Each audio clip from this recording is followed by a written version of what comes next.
वहाँ के जंगल में कुछ पक्षी रहते थे, जिनमें से एक का नाम था कुरुमी और एक का नाम था मेलेडी। एक दिन मेलेडी और कुरुमी एक साथ मिलते हैं। मेलेडी बहन, मैं दाना लेने जा रही हूँ, क्या आप भी मेरे साथ चलेंगी?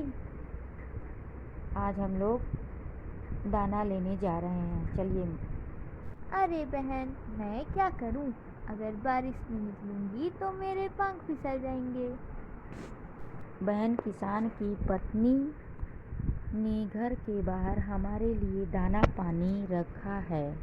ठीक है, तो मैं भी आपके साथ चलती हूँ। रास्ते में उन्हें कैरोपी और सिनमन भी मिल जाते हैं। दोस्तों, आप लोग कहाँ जा रहे हैं इतनी जल्दी में, हमें बताइए। दोनों किसान के घर दाना लेने जा रहे हैं। वो घर के बाहर ही हमारे लिए दाना और पानी रखते हैं। चाहे तो आप भी हमारे साथ चल सकते हैं। दाना और पानी वहाँ आराम से मिल जाता है। ये सुन के सिनमन मुंह बनाते हुए कहा, तुम लोगों को जाना है तो जाओ, मैं नहीं जाऊंगा।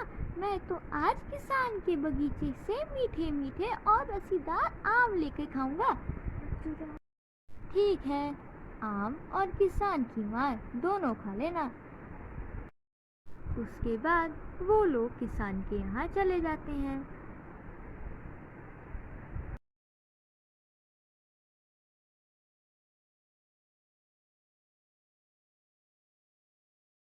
खाना मिल गया हमें यहाँ पर। अब हम लोग पेट भर खा भी सकते हैं और अपने साथ घर भी ले जा सकते हैं अपने बच्चों के लिए। आज किसान की पत्नी ने मक्के का दाना डाला है और हम लोग खूब मज़े से खाते हैं और अपना पेट भर लेते हैं।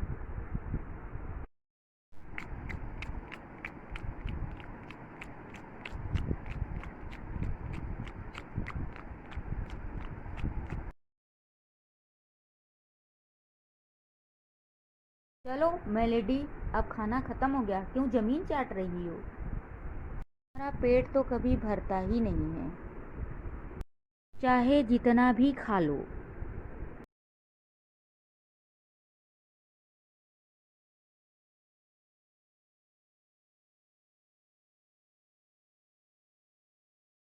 सब अपने अपने घर चले जाते हैं। फिर मेलोडी सोचती है, अरे ये क्या, सिनेमन भैया तो अब तक नहीं आए। कहीं उन्हें किसान ने पकड़ तो नहीं लिया? मुझे जाके देखना चाहिए।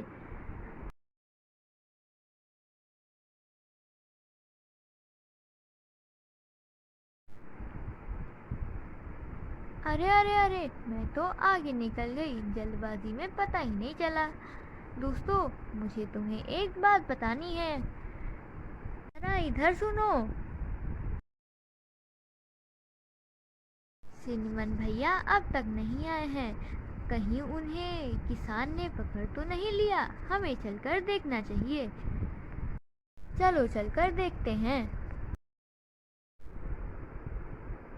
अरे मोरे भैया, मैं तो टेंशन में उल्टा उड़ने लगा, सीधा करो कोई हमें। अरे किरोपी भैया, मैं अभी आके आपको सीधा कर देती हूँ और आपकी मदद कर देती हूँ।